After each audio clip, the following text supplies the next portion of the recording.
16, ou melhor, segunda carta de Paulo a Timóteo, no capítulo 3, no versículo 15. Está escrito assim: toda a escritura divinamente inspirada é proveitosa para ensinar, para redarguir, para corrigir, para instruir em justiça, para que o homem de Deus seja perfeito e perfeitamente instruído para toda boa obra. Até aí. Bom, eu vou iniciar a mensagem com esse texto. E esse texto, tirado da segunda carta de Paulo a Timóteo, ele está falando a respeito da Escritura, da Bíblia. Então ele está dizendo da importância, da eficácia da palavra de Deus para a nossa vida. Toda a Escritura divinamente inspirada. Primeiro, a palavra de Deus é divinamente inspirada. A autoria da Bíblia não é humana, é divina. Deus falou e foi escrita a Bíblia. Então a Bíblia é de cunho divino, divinamente inspirada. Deus soprou, Deus respirou, Deus, a sua palavra, então ela foi escrita. E essa palavra inspirada, dada ao homem, as Escrituras, é proveitosa para ensinar. A Bíblia contém inúmeros ensinos para um homem que é um eterno vir a ser. O homem está sempre aprendendo em vida, e nada melhor do que o manual do homem para ensiná-lo, a palavra de Deus, para redarguir e corrigir, para exortar, para doutrinar o homem e corrigir, tirar o homem dos maus caminhos, das ações erradas e colocá-los nas corretas, e para instruir em justiça, para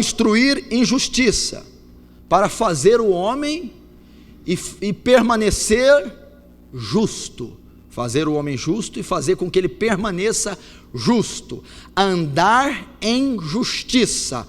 Aquele que segue a Bíblia, anda por ela, é um homem que andará em justiça. Por isso ele diz, a palavra de Deus é apta para instruir em justiça.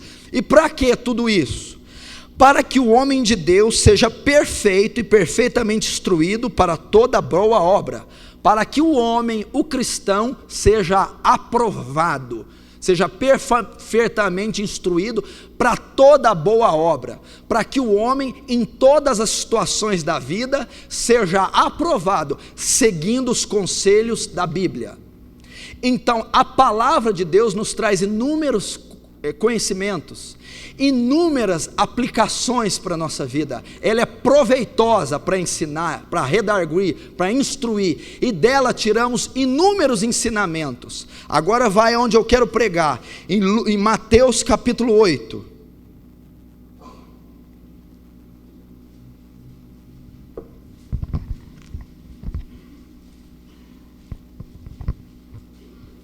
Mateus capítulo 8.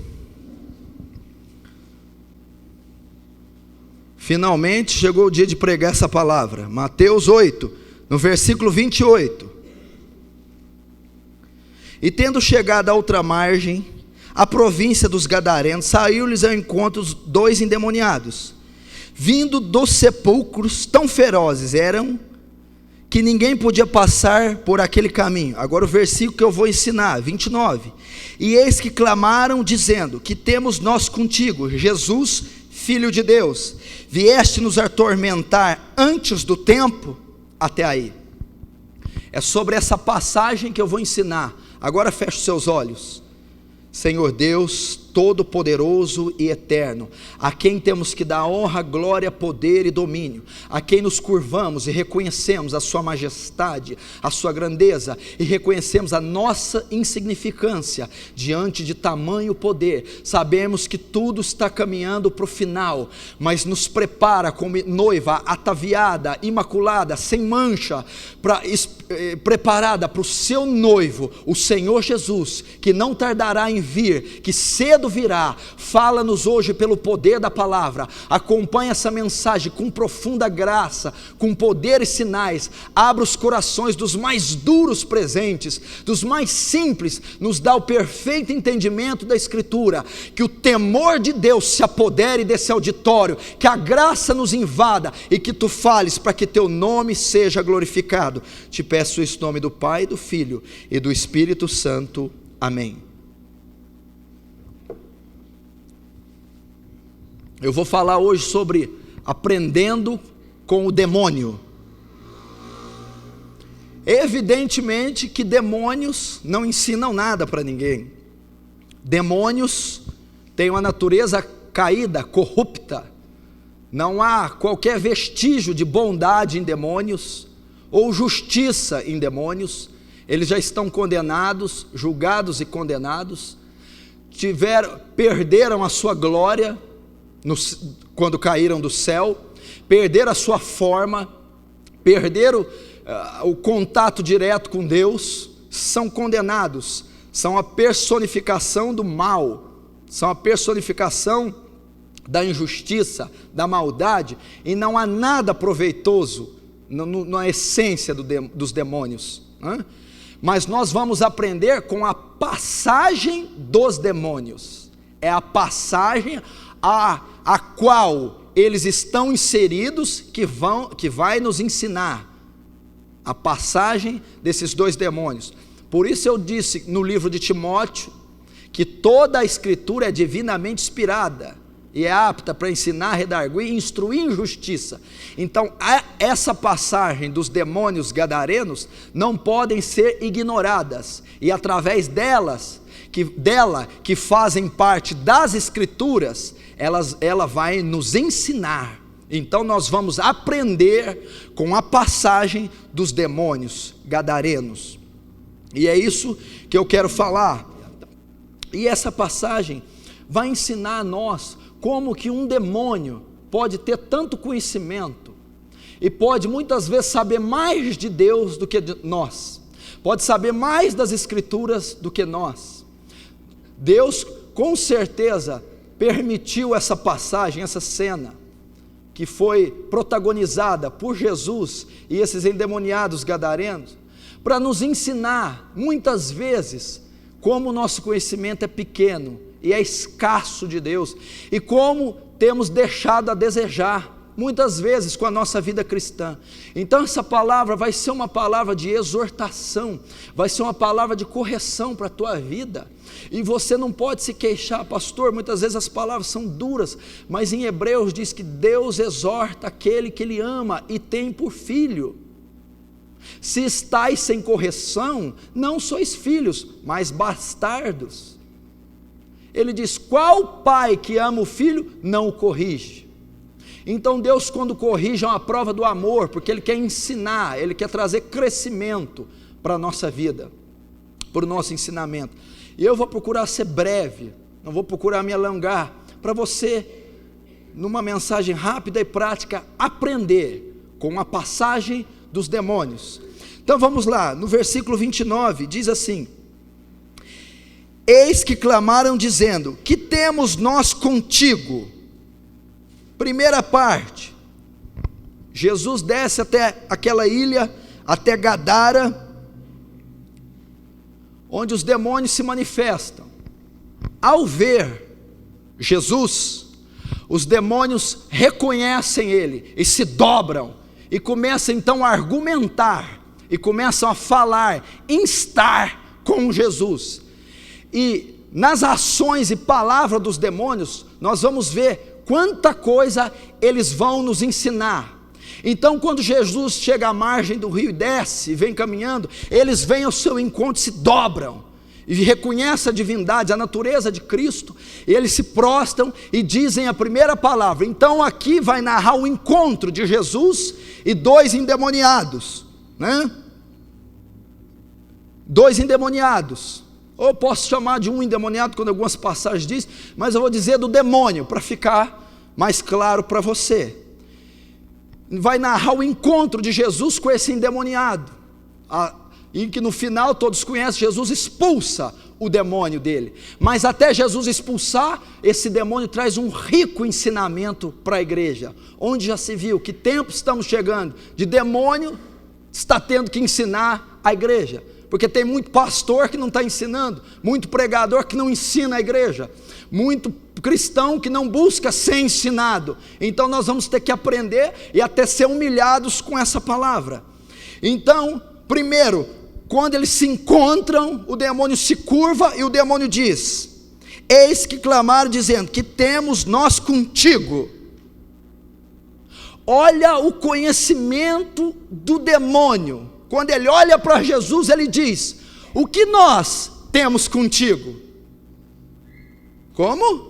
Jesus, você é santo, você é justo, nós somos caídos, pecadores, não há parte no justo com o injusto. Olha o ensinamento do demônio. Não há possibilidade de luz andar com trevas, Jesus. Não há possibilidade de injustiça andar com justiça, Jesus. Que temos nós contigo? Não temos parte nenhuma com você, nem você conosco. Ele está ensinando o ensinamento de Paulo aos Coríntios, 2 Coríntios, no capítulo 6, 14. Não vos prendais a um julgo desigual com os infiéis, porque está escrito: que sociedade há a justiça com a injustiça? Que comunhão há entre a luz e as trevas? Ou que concórdia há entre Cristo e Belial? Não há nenhuma. Olha o ensinamento que ele está dando, e muito cristão não sabe diferenciar isso. Como está em Ezequiel 22, 26, e os seus sacerdotes violaram minha lei, não sabe diferenciar o santo do profano, o precioso do vil, e o demônio sabia diferenciar. Não há parte no Senhor com nós. Não há possibilidade de luz andar com trevas. E quanto cristão não sabe diferenciar o santo do profano? Quanto cristão anda em julgo desigual com os infiéis? O que é andar com julgo desigual, pastor? É querer na segunda servir a Cristo e na terça o diabo. É no domingo vir a um culto e na segunda entrar num boteco. É assistir um culto e depois beber uma cachaça. É vir num culto e ir para a balada. Julgo desigual. É um homem cristão querer namorar uma mulher ímpia. É uma mulher ímpia querer namorar uma mulher cristã, querer namorar um homem ímpio. O demônio declarou: que parte temos nós contigo? Não existe isso. E muitos de nós não sabemos. O meu povo não sabe diferenciar o santo do profano. Crente que é evangélico, batizado, professa Jesus, mas não difere pecado de santidade, anda de qualquer jeito, tem uma vida de qualquer jeito. Meu filho, sabe o que o demônio está ensinando aqui? Ele está ensinando um princípio de santificação. Jesus, você é santo, eu sou caído, não há parte. A igreja, quando se converte, você quando vem a Cristo, você é santo. O que significa ser santo? No mais claro, separado. Meu irmão, você é separado, meu irmão. Você se separa.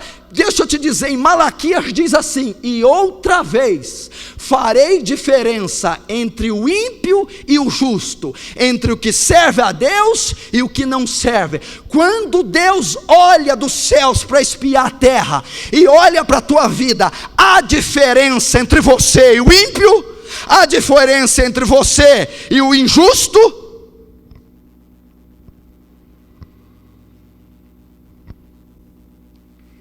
Será possível que nós vamos ser uma raça eleita? Porque Israel foi castigada durante todo o Velho Testamento, porque se apartava da lei de Deus para andar com os povos pagãos, e se contaminavam nas suas leis, nos seus deuses. E Deus diz: eu preparei Israel para ser um povo peculiar meu.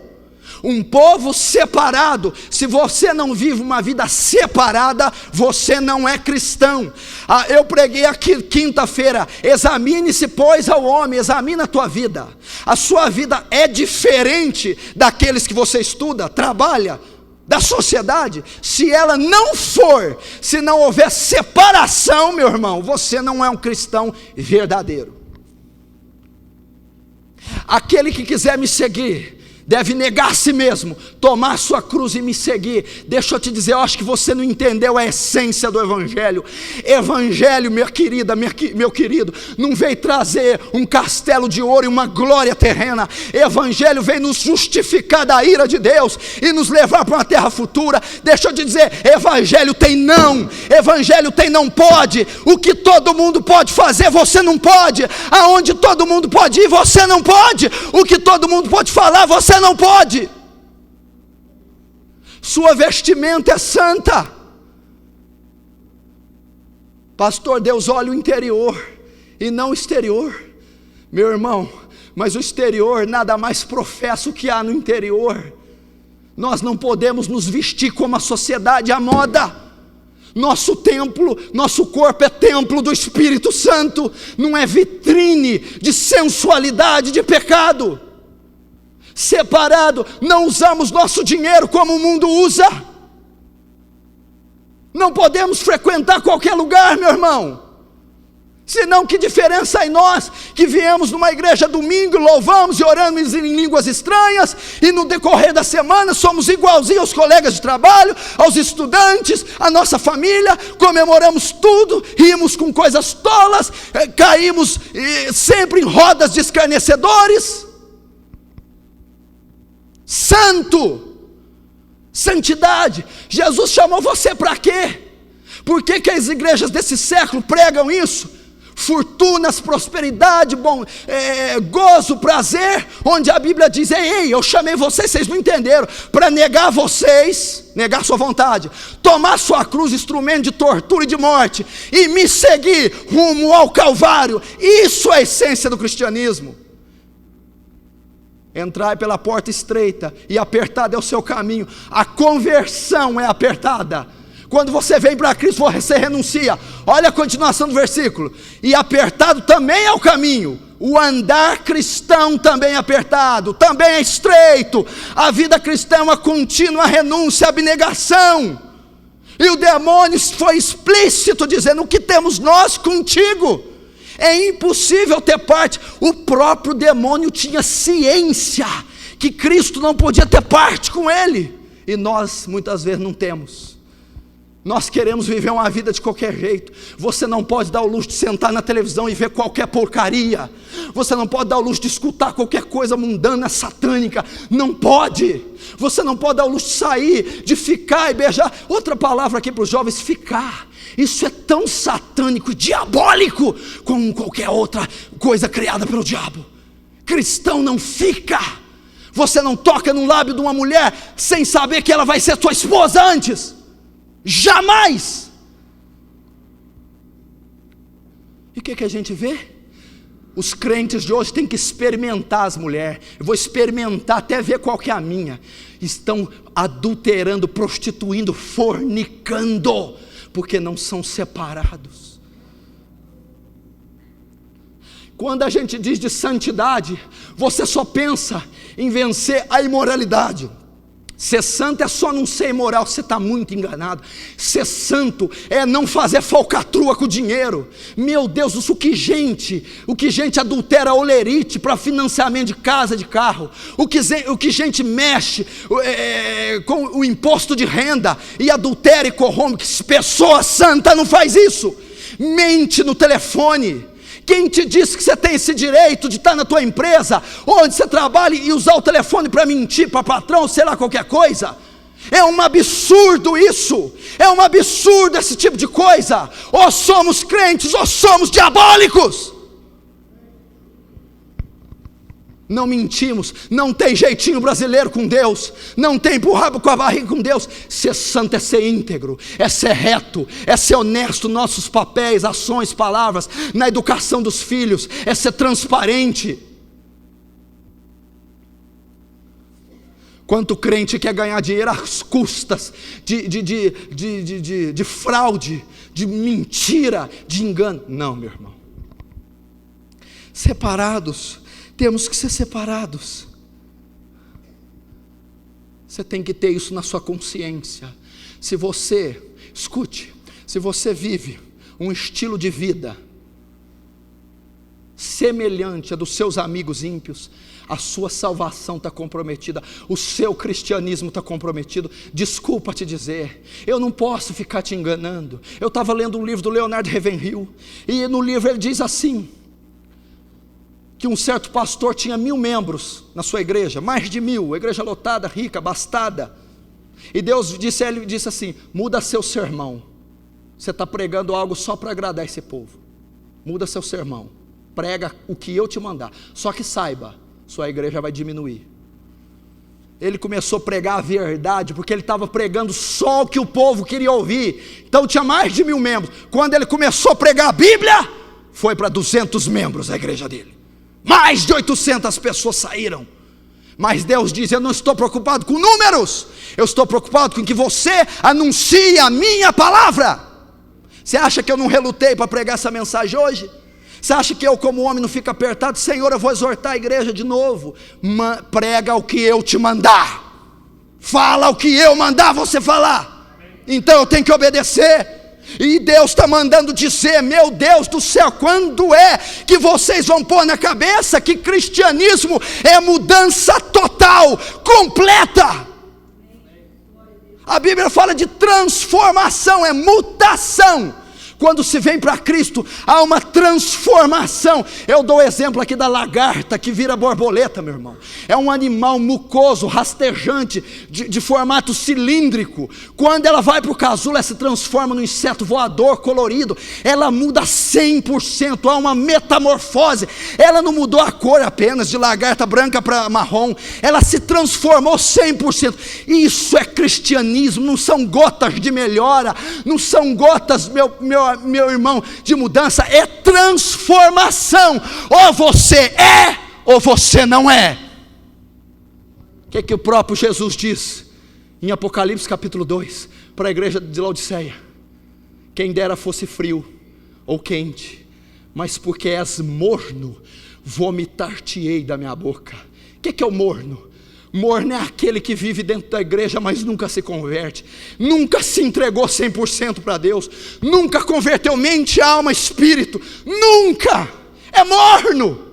Ele quer conciliar o pecado com Deus, ele quer conciliar as práticas do mundo com a justiça. É impossível, será vomitado da boca de Deus.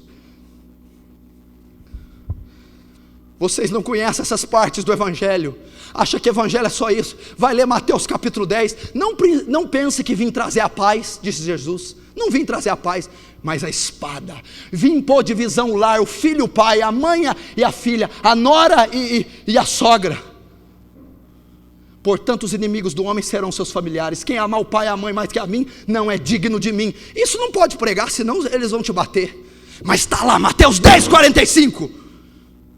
Ele veio trazer espada, ele veio dividir, ele veio desimpregnar esse mundanismo que está dentro de nós. Se você já parou para pensar que tudo que você faz é baseado no que a psicologia traz, a meteorologia traz, é no que as ciências humanas, é o que a história diz, a história falou isso e aquilo outro. Não, o nosso guia é a palavra de Deus. Nós andamos com a mente transformada. O que importa que os jornais dizem, o que importa que os canais de comunicação dizem, o que importa que a imprensa corrupta diz. Para nós importa o que a palavra do Senhor diz. E aquele que não anda pela palavra não pode ser santo. Que temos nós contigo, Jesus? Você entendeu? O demônio dizendo: o que eu tenho com você? Eu não tenho nada. E por que a igreja não faz isso com o demônio, com o mundo, com o pecado? Que tenho eu com você? Que tenho eu com esse sistema corrupto? Que tenho eu com essa imoralidade generalizada? Que tenho eu com a vontade corrompida do homem? Que tenho eu com as leis anti-Deus? Porque ele sabia. 1 Pedro 1,15. Sede santos, porque o Senhor teu Deus é santo. Quer que eu completo? Sem santidade ninguém verá a Deus. Como é que alguém pode ver a Deus? Ninguém pode ver a Deus na terra. Sem santidade ninguém vai para o céu. Só para terminar esse pedacinho da santidade, qual que é o padrão de santidade que você tem? Não bebo, não fumo, não mato. Você acha que isso é ser santo? Por que você tem afrouxado no seu nível de santidade? Lembra quando você guardava os olhos no começo? Quem te disse que você pode agora deixar de guardar e cobiçar igual você está cobiçando? Lembra quando você bloqueava esses pensamentos imorais, viciosos, malignos, vingativos? Agora você os alimenta e não julga mais pecado? Quem te disse que não é? Lembra aquele dinheirozinho que você não olhava de jeito nenhum, agora está deixando passar uns reais a mais ali no bolso? Quem te disse que é assim? Santo! Santo, meu irmão! Irrepreensível, que não pode ser atingido. Santidade é uma coisa tremenda. Um homem santo, disse T.L. Osborne, é um homem poderoso nas mãos de Deus. Você quer mudar o mundo? Não adianta intelecto, conhecimento, seja santo. Quem te disse que você pode ter essa liberdade com essa namorada? Que liberdade é essa? Aonde tem ido essa mão? Aonde tem esses olhos olhado a nudez dela? Quanta ereção você tem tido perto dela, com ela, tocando nela? Quem te disse que pode isso?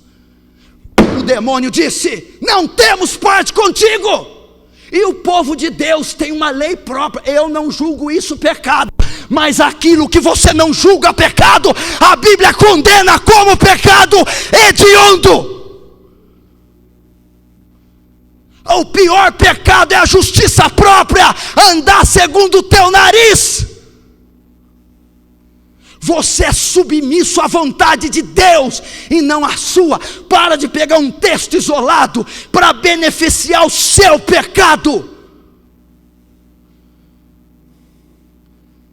Ou a gente é um povo diferente. Vai ver essas mulheres cristãs, e até aqui na igreja, como se vestem. Eu não sei se o modelo delas é a doutrina bíblica, ou se são as modelos da rua, da mídia. Quem são os modelos? Quem está por trás da moda internacional? Você já parou para pensar? Os estilistas, homossexuais, lésbicas, pessoas que cultuam nova era, cultuam deuses falsos, estão por trás da moda, estão por trás da roupa que muita gente baba e está usando. São roupas que têm um propósito só: denegrir o templo do Espírito Santo, que é o corpo de uma mulher. É para denegrir, ultrajar aquilo que é a habitação de Deus. Ah, minha irmã, vamos aprender a nos vestir, vamos aprender.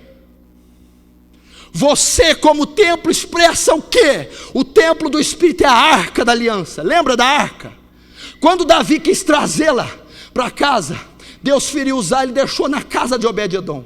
A Bíblia diz que durante todo o tempo que a arca esteve na casa de Obed-edom, a casa de Obed-edom foi inteiramente abençoada todos os dias, porque a arca representa a presença, e ela manifestou, ela contaminou, infectou todo lugar da presença de Deus, e abençoou. Você é a arca hoje, você carrega a presença, você agora me diz, o santuário de Deus, que é a arca, onde o Espírito habita, está expressando santidade, justiça, amor, graça, ou sensualidade, cobiça, luxúria por parte dos homens?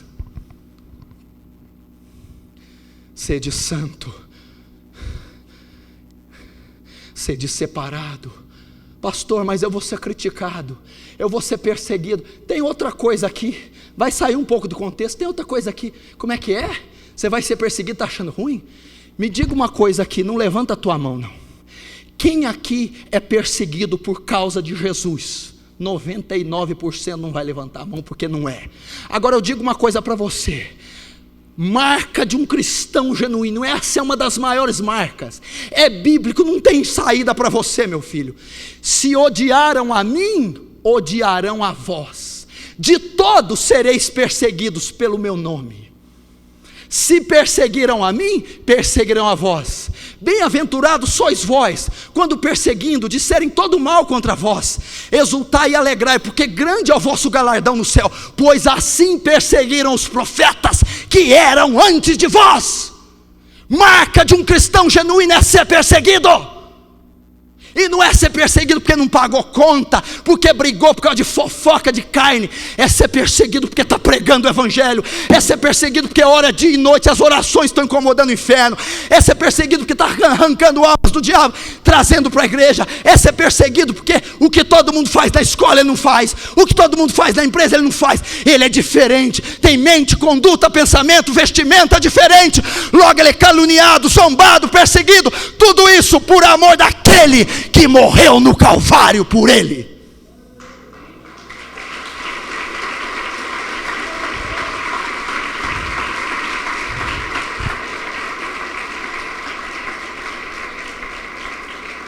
Agora, se você não tem isso, desculpa, o cristianismo seu não está. Pastor, você tem certeza? Absoluta. Porque a Bíblia diz assim: antes andávamos segundo o curso do príncipe das potestades do ar. Éramos filhos da ira, desobedientes. Mas Deus nos resgatou do império das trevas, nos transportou para o reino do Filho do seu amor. Quando você se converte, você passa a ter um oponente instantâneo, o diabo, Satanás. Quando essa vida, ao cristão ter uma vida poderosa, ele é uma afronta para o inferno. Logo ele é perseguido. Porque a vida dele, a oração dele incomoda o diabo, o evangelismo dele incomoda, a roupa dele incomoda, todas as ações daquele crente são uma afronta. Então o inferno invariavelmente se levanta contra ele em perseguição. Agora, se a sua vida não tem perseguição, é porque ela não é uma afronta para o inferno, é porque ela é passiva, superficial, carnal. Você não incomoda Satanás. Passa mais tempo envolvido com picuinha, com coisinha fútil, do que com o reino. As suas orações não têm impacto se é que você as faz. E quando as faz é sempre uma petição. Não, meu filho, o homem que é justo, vai ver Paulo, onde ele andava, o mundo espiritual virado de cabeça para baixo. Moisés, Débora, Esther, era uma afronta, eram sempre perseguidos. Por quê? Eram santos.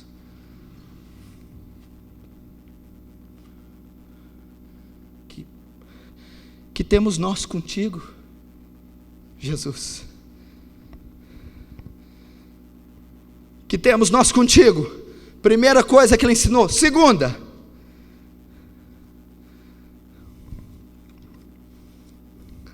Jesus, Filho de Deus. Pelo amor de Deus. Primeiro, não temos parte com o Senhor, que temos nós contigo. Depois ele dá o nome, Jesus, que era conhecido, porém o adjetivo não, o Filho de Deus.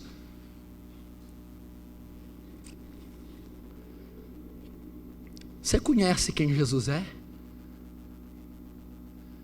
Sabe o que ele está dizendo aqui? Lembra em Atos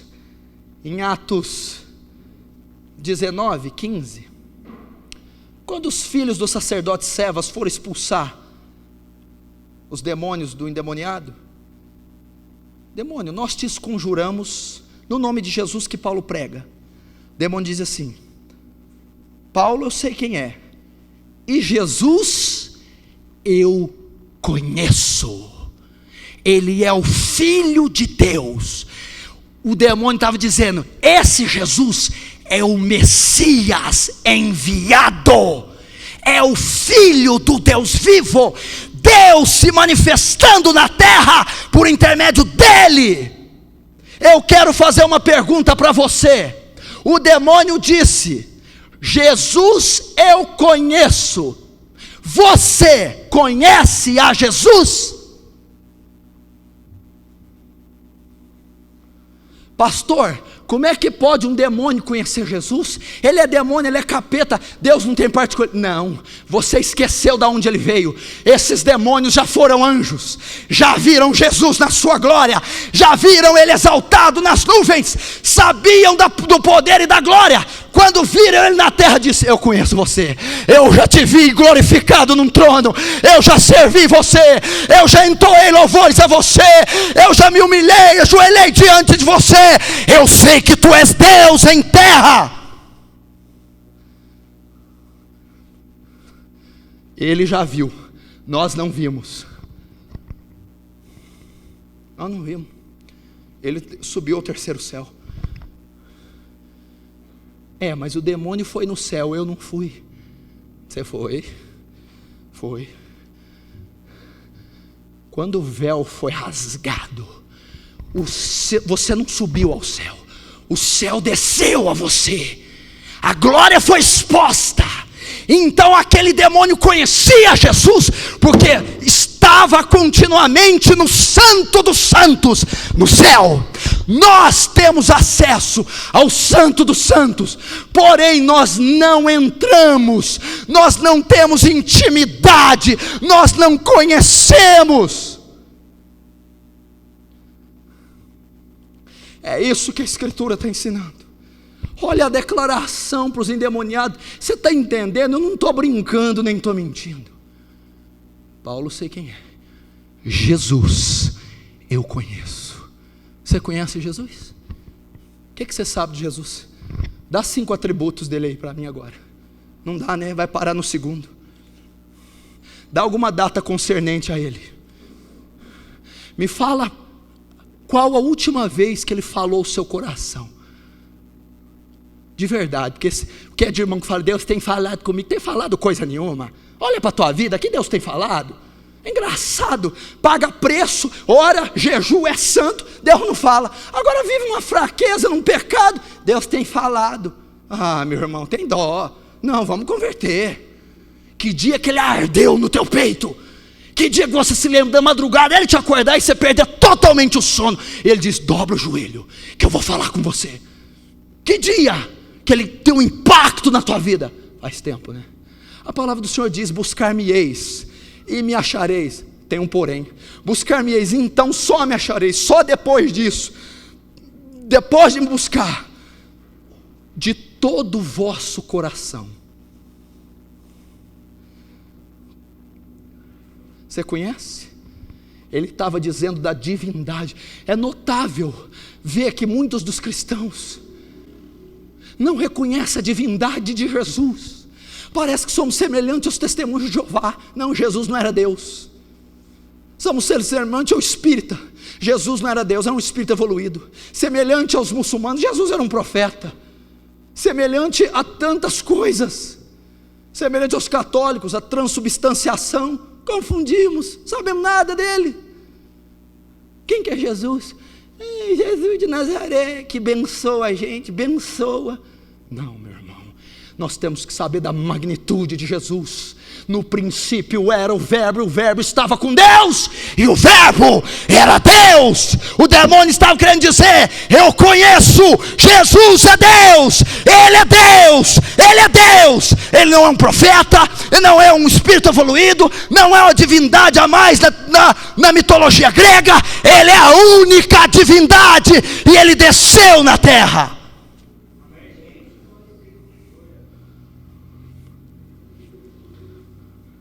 Somos semelhantes ao irmão do filho pródigo.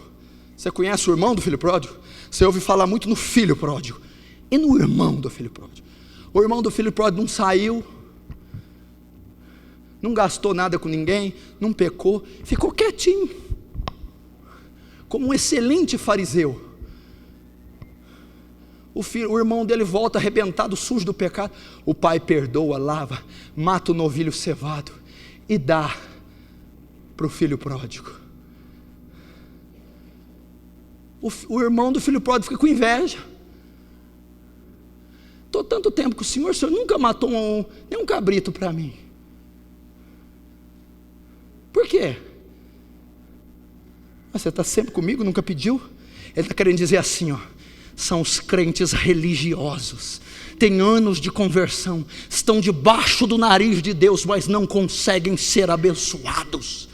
estão lá. Sabe o que é isso? Tem carteirinha de membro, nome no hall de membros, tem batismos, tem tempo de igreja, tem cursos, mas não conhecem o Senhor do curso, o Senhor do batismo, o Senhor do cristianismo, o Senhor da sua congregação. Não tem intimidade. Conheçamos e prossigamos em conhecê-lo, diz Oséias. Está debaixo do nariz. O que significa? Religiosidade. Sabe o que o demônio está dizendo? Religiosos, nenhum de vocês vai para o céu. Lembra por que crucificaram Jesus? Diga se essas acusações são verdadeiras. Lá no Sinédrio: você é o Filho de Deus? Ele disse: eu sou. E vereis o Filho de Deus assentado nos céus, com as nuvens e os anjos e todo o poder e glória. O que fizeram? Blasfêmia! Mataram ele. Religiosos não conhecem a divindade de Cristo. Religiosos não aceitam o atributo divino. Religiosos não têm intimidade com Jesus Cristo, ou conhecem superficialmente, ou conhecem doutrinadamente, ou conhecem de forma denominacional, mas não conhecem a pessoa. Eu estou dizendo da pessoa, eu estou dizendo tete a tete, da comunhão. Com o meu servo Moisés não é assim. Com Israel falo por figuras, com Moisés trato face a face. É assim que Deus quer. Não sejamos como irmão. Você deve estar achando, né? Já ligou o mecanismo da justiça própria. Irmão fulano é assim, e Beltrano é assim, ela é religioso. Será que você está tocando louvor tanto tempo aqui que já não ficou religioso? Será que você está pregando aqui e já não virou uma religiosidade sua pregação? Será que a reunião de oração na segunda já não é um blá blá blá? Será que você pode se gabar de dizer como demônio? Será que você pode dizer com toda a força, com toda a autoridade: Jesus, eu conheço? Será que você conhece aquele que tudo pode, que tudo sabe, que tudo conhece, aquele que tudo é?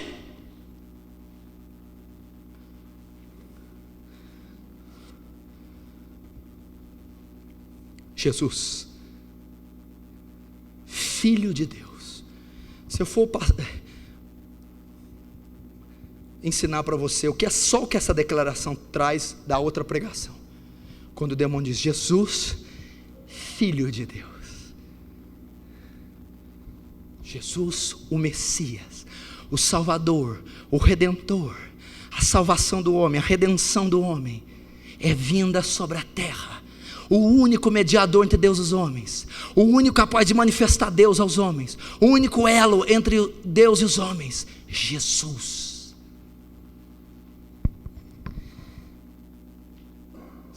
Primeiro então, que temos nós contigo. O demônio ensinou: Deus é separado do mundo, a igreja tem que ser. Segundo, o Filho de Deus. Terceiro, diz assim: que temos nós contigo, Filho de Deus, vieste aqui nos atormentar até aqui. Viestes aqui nos atormentar. Olha o demônio. É impressionante como nós duvidamos do poder de Deus. É impressionante como nós temos medo dos demônios, não é? É impressionante como vem uma crise na sua vida e você fica: ah, Deus não vai fazer, ai, agora eu não sei. É impressionante, meu irmão, quando algo acontece errado, uma crise conjugal, ou obra de demônios na sua vida, ou você entra numa campanha e você não crê no poder de Deus, você não crê que ela é tão grande assim. Olha o demônio: vieste nos atormentar. O demônio está declarando duas coisas. Primeiro, você tem poder de nos atormentar, você é mais poderoso do que nós podemos ser atormentados por você, nosso poder é menor do que o seu. Olha o que o demônio declarou: vieste nos atormentar. podemos ser atormentados, somos mais fracos, somos limitados, somos submissos. Ele não, Ele é todo poderoso, Ele não se submete a ninguém, Ele não se sujeita a nada. Engraçado que esse Deus habita em você, habita na tua vida. Por que você tem tanto medo? Por que você tem tanta dúvida? Por que você treme diante da dificuldade? Se o próprio demônio está dizendo: igreja, aquele que habita em vocês, aquele que está em vocês, tem todo o poder.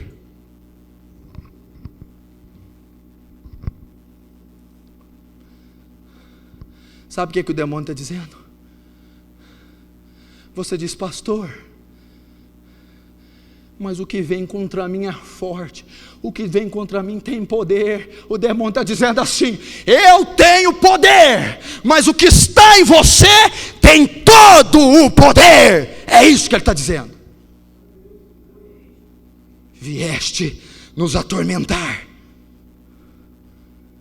O demônio disse assim: ó,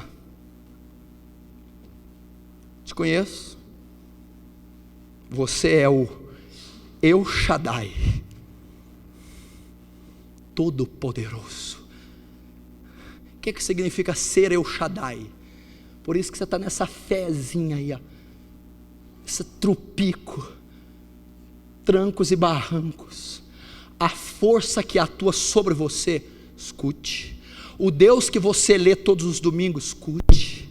A fé que você professa nesse Deus, nessa força, ela é toda poderosa. O que significa ser todo poderoso? Significa que não há nada que Deus não possa realizar, não há nada que Ele não seja capaz de fazer. Ser todo poderoso ou ser onipotente, sabe o que significa? Pelo amor de Deus, crê no que você está dizendo. Deus pode fazer aquilo que você sabe, conhece e acha, mas Deus pode fazer até aquilo que você não conhece, não sabe e não acha. Deus pode fazer aquilo que você imagina, mas ser todo poderoso é mais do que isso. Deus pode fazer até o inimaginável, até o que você não pensa.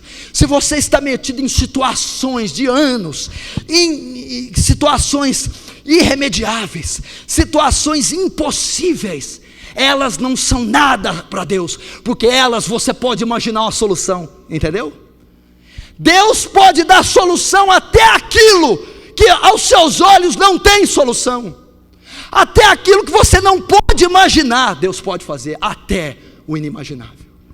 Por isso Ele disse: vieste nos atormentar, Tu és a força maior, Tu és capaz, Tu és todo poderoso. Isso tem que encher teu coração de fé. Quem é teu único inimigo? Quem é teu maior inimigo? Quem é tudo na tua vida de ruim? É Satanás. Escute, quem é teu maior inimigo? Satanás. Quem é o que incita teu pecado? Satanás. Quem é o que causa as chagas em você? Satanás. O próprio diabo está reconhecendo: eu não posso com o Deus da igreja, eu não posso com o Deus dos crentes, Ele é mais poderoso. Glória a Deus.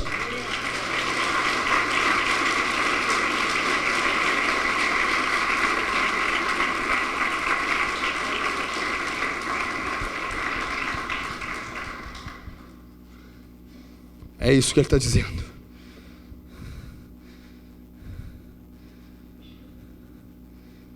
Vou ter que apressar porque está acabando o tempo.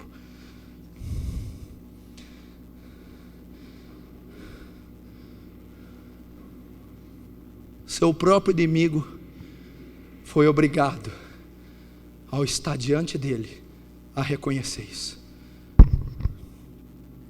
E é interessante notar que nós não cremos como demônio. Nós duvidamos do poder, achamos que o poder do diabo é igual ao de Deus. Não é. O diabo é muito menor. Achamos que a nossa oração não vai ser respondida, achamos que não vamos. O demônio não. Você veio me atormentar porque eu sou fraco, você é forte. Você é santo, eu sou caído. E você é o Filho de Deus, o Messias. Último. Vier nos atormentar antes do tempo. Pelo amor de Deus. Demônio dando aula de escatologia. Antes do tempo. Sabe o que o demônio está dizendo? Eu creio em arrebatamento, juízo final e trono branco. Olha lá o demônio. Antes do tempo. Que tempo? O demônio sabia que haverá arrebatamento, que haverá ressurreição de mortos, que haverá juízo de Deus e trono branco. Antes do tempo. Que tempo? O tempo do juízo, porque é o tempo exato dos demônios serem atormentados. Apocalipse 20:10 e Apocalipse 19:20 fala que a besta, o falso profeta, a antiga serpente que é o diabo, serão lançados no lago de fogo que arde como enxofre, a saber, a segunda morte.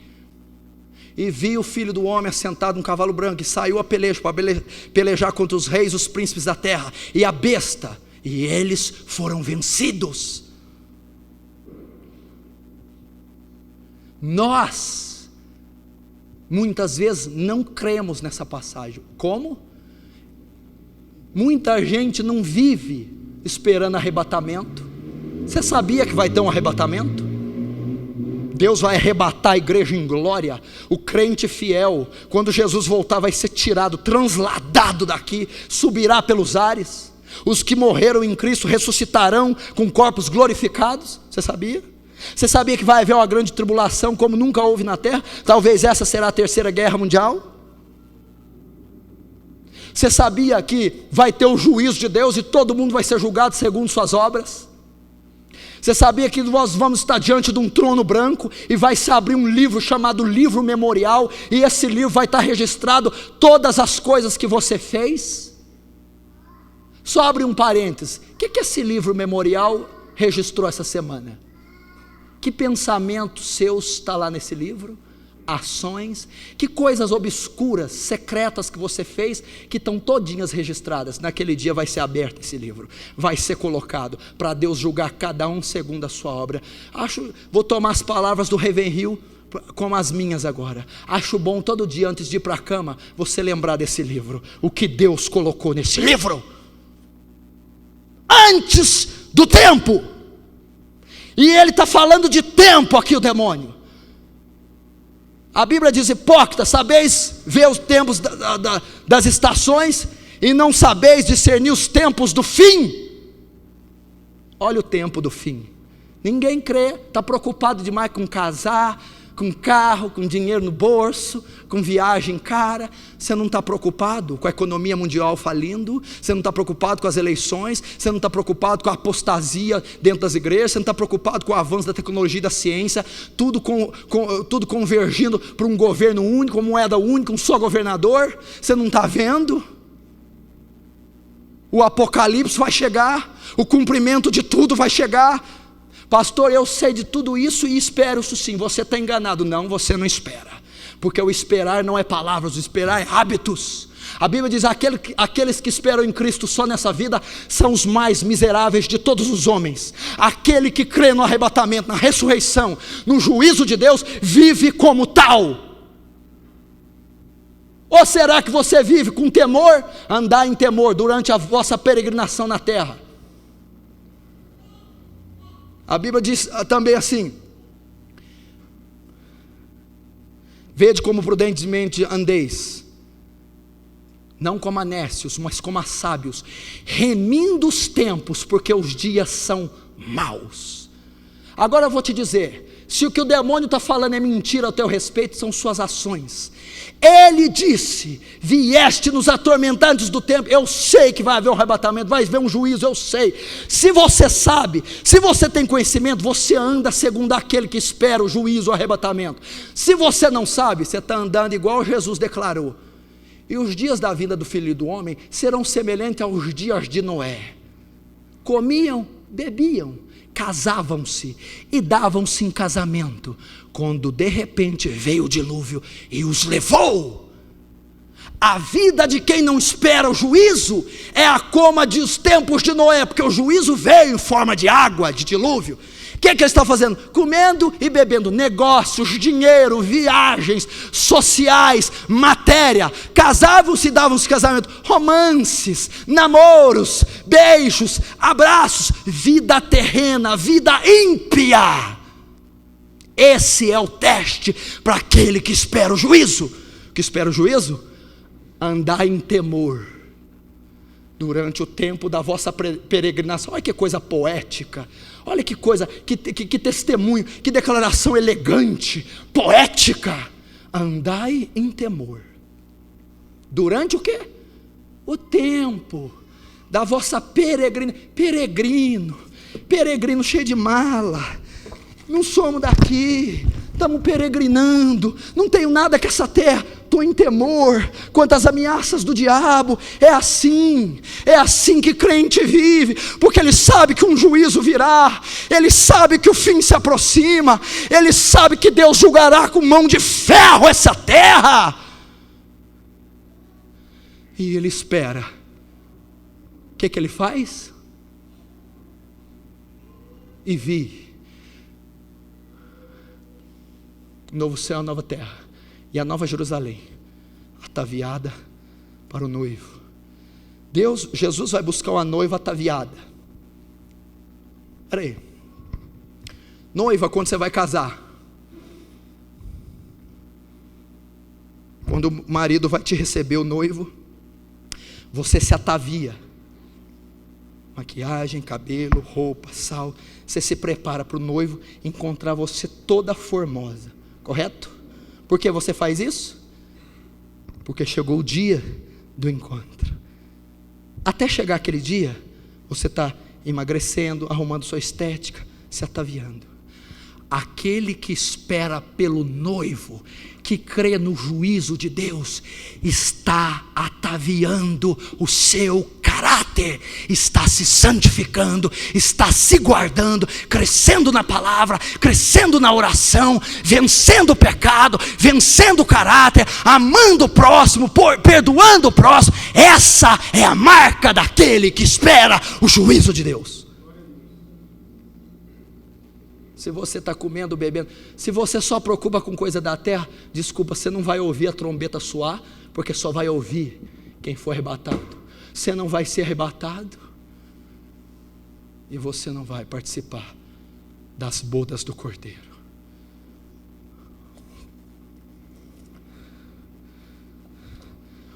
Último,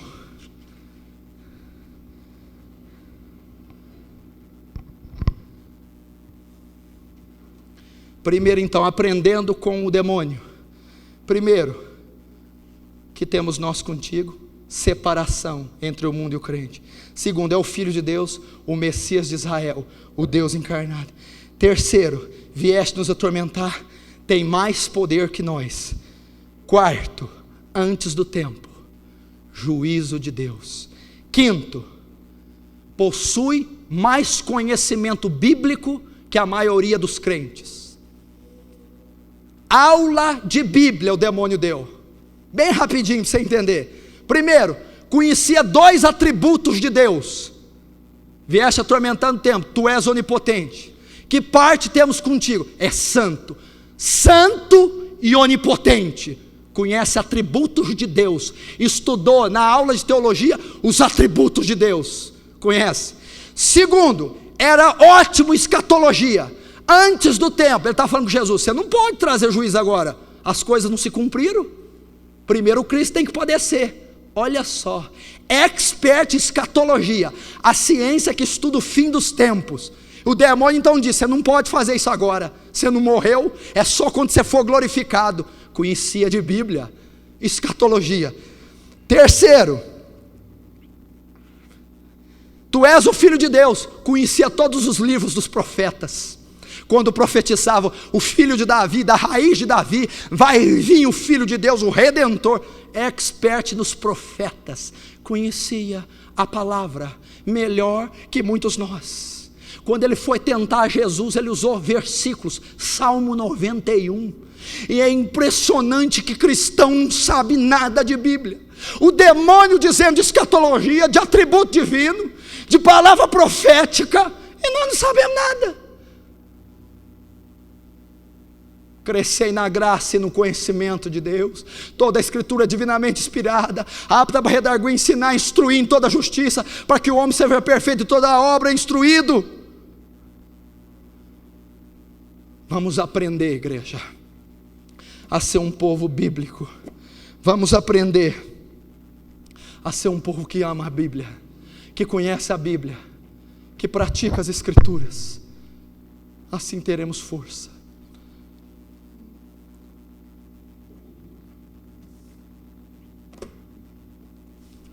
Então o demônio pede: não me mande para o inferno, me mande para aqueles porcos. Jesus ordena a legião de demônios, sai dos endemoniados e entra nos porcos. Os porcos precipitam no abismo e aqueles homens são libertos, porque aqueles homens só ficaram endemoniados para protagonizar um poderoso ensino para nós, que temos muito que aprender. Muito que aprender. Salomão diz: busca sabedoria, busca conhecimento. Deus está dizendo para nós: convertei-vos a mim de todo o vosso coração. É isso que Deus quer da igreja, um compromisso. O cristianismo chama compromisso. Quando você casa com sua esposa, o que você faz, irmão? Aliança. Aliança, irmão. O que é uma aliança? Estão fundindo um só pensamento, uma só carne, um só sentimento. É uma aliança inquebrável de você com a sua esposa. Deus quer isso com ele, aliança. Deus não quer que venha no domingo aqui ser curado de uma dorzinha, arrumar um namorado, desencargo de consciência. Fui na igreja domingo, a semana inteira pode fazer besteira. Deus quer pacto, Deus quer circuncidar teu coração, Deus quer ver uma aliança em você inquebrantável.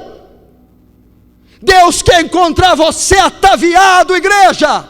Está chegando o último tempo, meu irmão. Os anjos já estão rufando os tambores. O céu vai se abrir. O Filho do Homem virá em glória. E Ele vai arrebatar a igreja.